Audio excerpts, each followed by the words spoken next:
Welcome to the Islami UK Centre at Cardiff University and to one of our regular research updates. My name's Sophie Gilliatt-Ray and I've been working in the field of British Muslim studies for nearly 30 years. But I also have a long-standing interest in religion in public institutions and especially the work of chaplains. As you might expect then, one of my favourite projects explored the work of Muslim chaplains in Britain. As a social scientist, though, I'm concerned about theoretical questions also, about issues of inclusion and exclusion, and thinking about how particular social and religious groups might be directly or indirectly marginalised from institutional structures and arrangements. In my recent research, I've been thinking about how to bring these interests together, ways in which chaplaincy in Britain can become much more accommodating of diversity. Now, this question is really important because the 2021 census data tells us that less than half the population in Britain identify as Christian. And yet, there's been a 12% rise in the number of people who report having no religion. Similarly, there's been an increase in the number of people who identify as Muslim in Britain.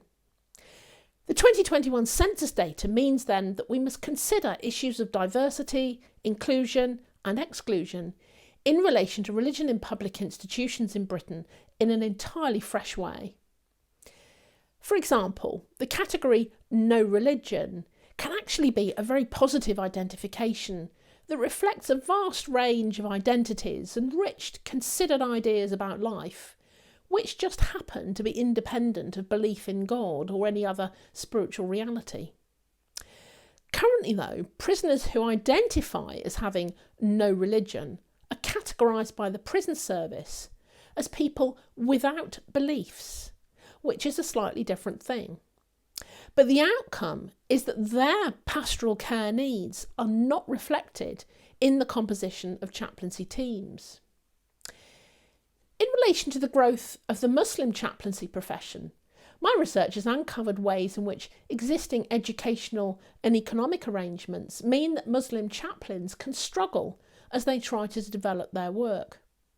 They are not on a level playing field compared to their Christian counterparts.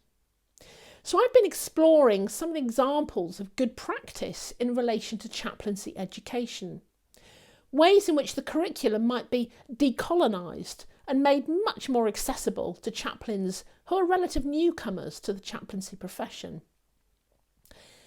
Finally, in our digital world, stimulated of course by the COVID-19 pandemic, we can usefully think about ways of making chaplaincy provision much more accessible beyond particular institutions.